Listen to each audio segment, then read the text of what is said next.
Hey class, happy Wednesday. It's about 9:30 in the morning and I am here filming with my puppy Finn. Finn, say hi. Finn, come here. Give me this. Say hi to the camera. Oh, there's Finn. He's super cute. But he loves his little antler. And he's been one reason why I can find some good and be thankful for this closure.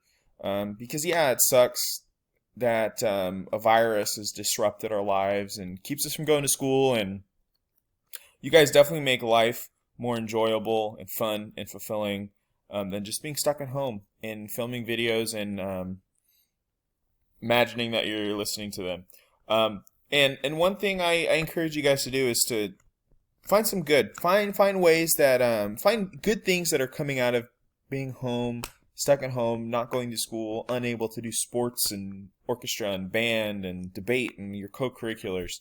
For me, I've had a lot of time to cook when I normally wouldn't.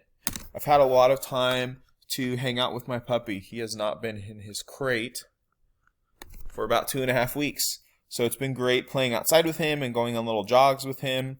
And I encourage you to find something good as well. Are you able to play more music?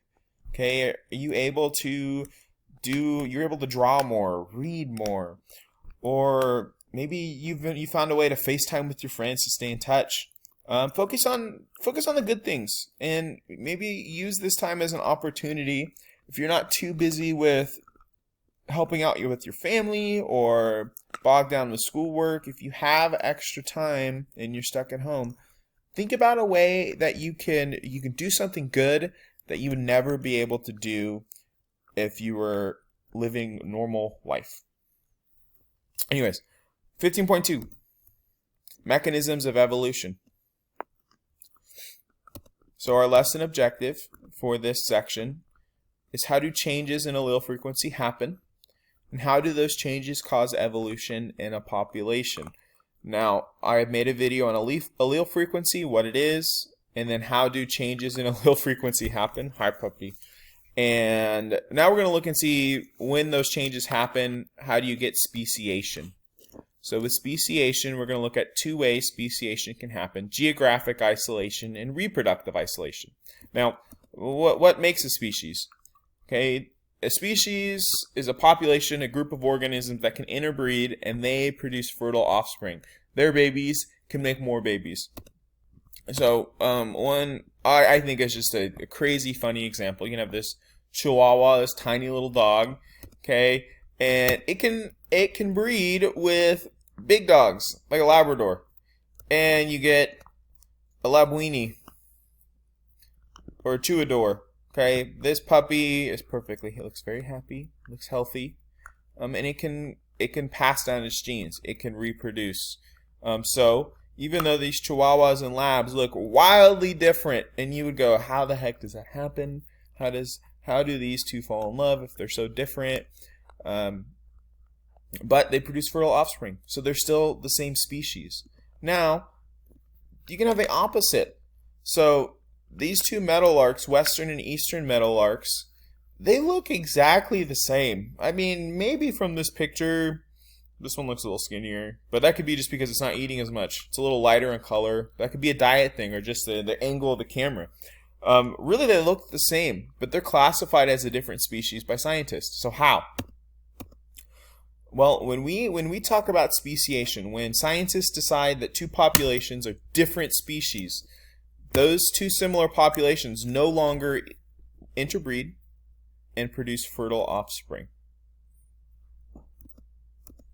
Okay, so one way that can happen is through reproductive isolation. So members of two populations cannot interbreed with each other. Now, that can be caused by too many genetic differences. So in this image, I have a couple different species of Encetina, a type of salamander found in California.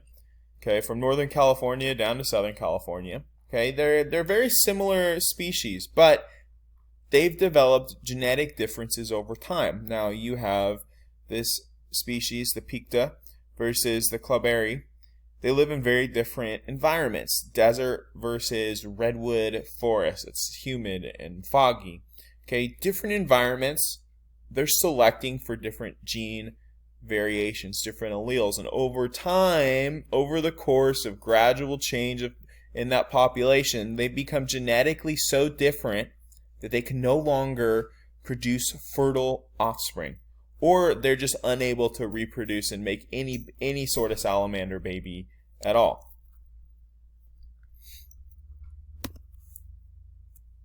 Or they can just have different breeding habits.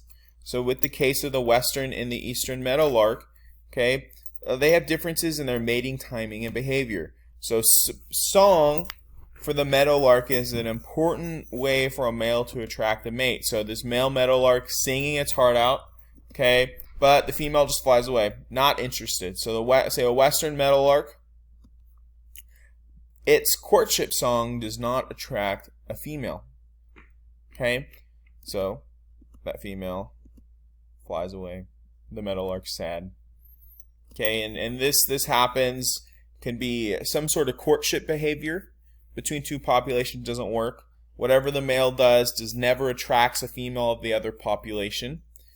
Or the mating timing. So one population, they mate during a certain time of the year, the others mate during another time.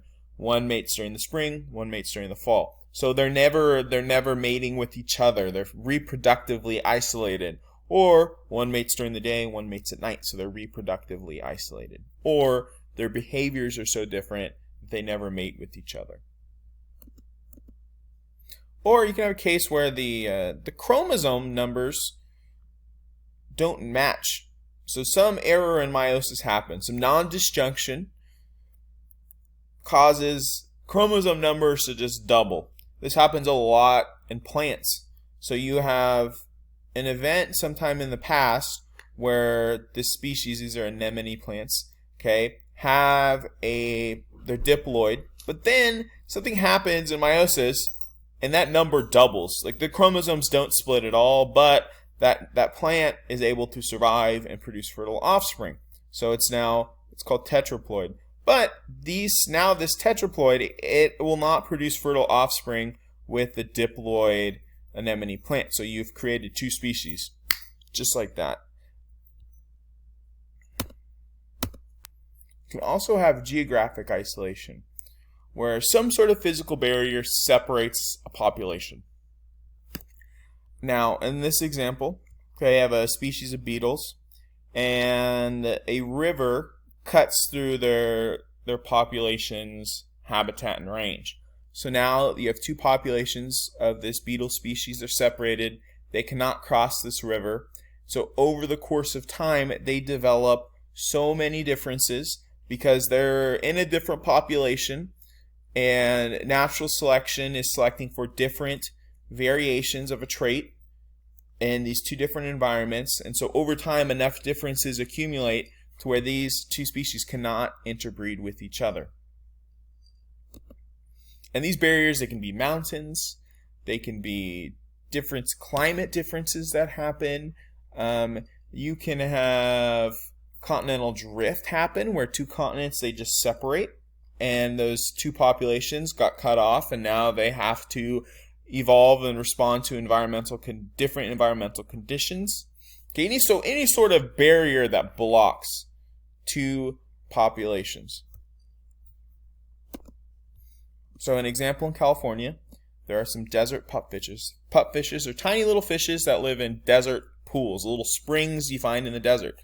And there are these pools, so in San Diego and outside LA in Riverside County, and then out in the Mojave Desert. So all these pools are separated from each other. There's no way this pupfish at this Dos Palmas pool is going to be able to walk over to this palm desert, flop its way over, across hundreds of miles. And so climate change happened a long time ago, and even these pools may have been connected at some point. And now they're not. They're separated little pools of water. And time and differences in the environment and different selective forces have changed these fish populations so now you get different species of fish. And scientists believe this is happening with the spotted owl. And the Mexican and northern spotted owl, they're geographically separated. Their ranges do not overlap. The northern spotted owl lives in forests along the coast of California, Oregon, Washington, and Canada, where the Mexican spotted owl lives in more desert, mountainous areas in the Southwest. Now, those are different environments. Natural selection is selecting different traits, because different traits for both of these populations are going to give them an advantage in different environments. So they're noticing that over time these two populations are developing more and more genetic differences. And those genetic differences, because they're in different environments and they cannot fly over from one environment to the next, they're speciating. They've turned into different species. So in conclusion, speciation happens when two populations can no longer interbreed. This can be because of geographic isolation.